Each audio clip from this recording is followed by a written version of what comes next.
بسم الله الرحمن الرحيم. السلام عليكم ورحمة الله وبركاته.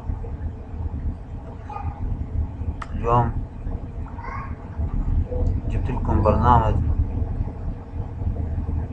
يغير علامة الستارت أو الإبدأ بصورة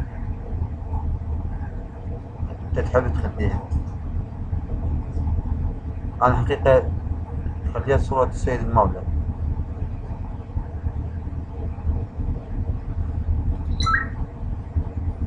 بالمناسبة أنا هذا شريط مهام رجع كمال افتراضي. هذا البرنامج يغير لك علامة الإبدأ أو الستارت بصورة أخرى. طبعا بالمناسبة أنا عندي نسخة الويندوز مثل ما هي جاية بالنسخة الأصلية عربي. هناك نسخ أخرى إنجليزية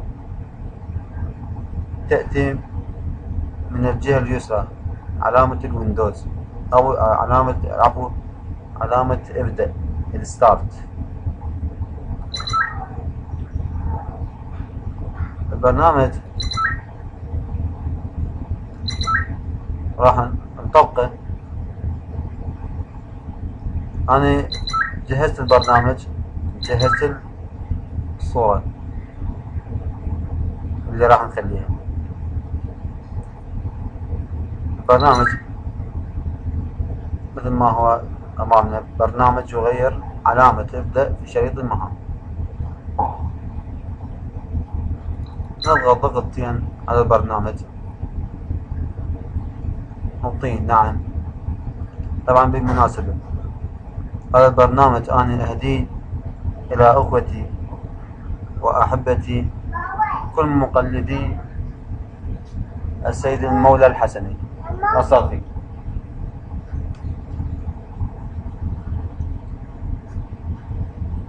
نعطيه كلمة نعم.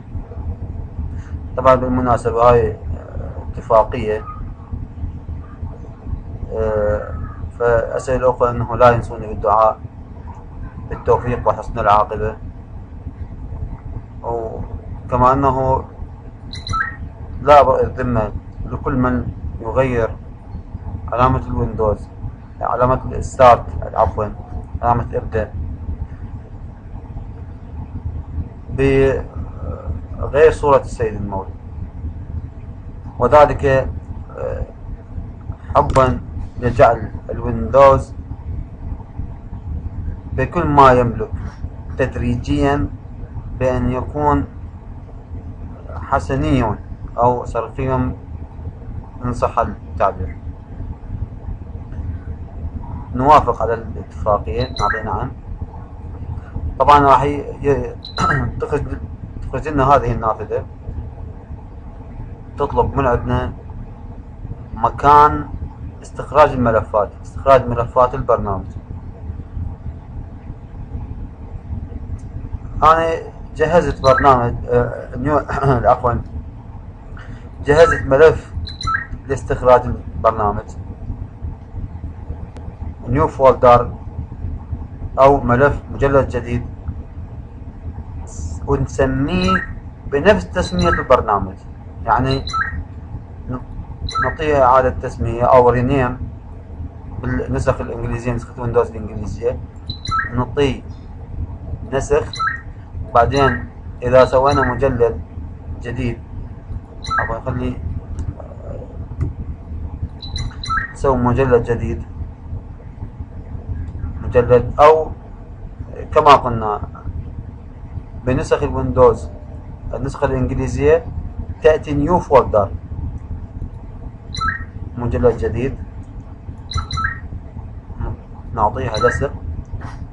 أصبحت لدينا تسمية الملف بنفس تسمية البرنامج.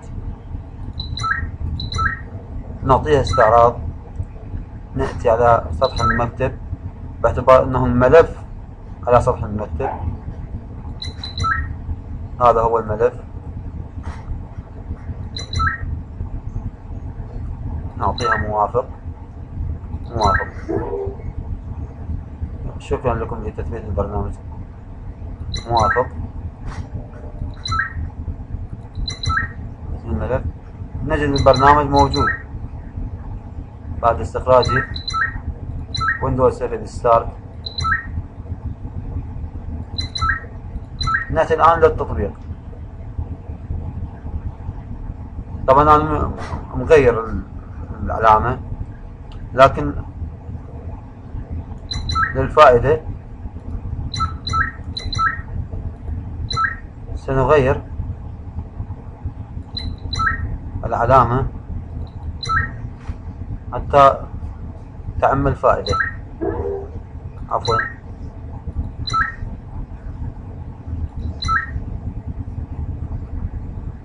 رجعنا علامة ابدأ الافتراضية كما هي في النسخ الويندوز. نأتي الآن إلى البرنامج المستقل بهذا الملف لتغيير علامة الويندوز أو الإبداع. عفوا، نعطيها ريستوري. عفوا، الخيار الأول سلكت. نأتي على سطح المكتب. أنا الصورة مجهزها وبالامتداد المطلوب.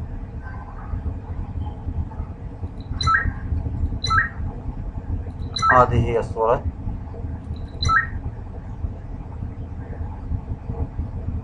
الآن تغيرت.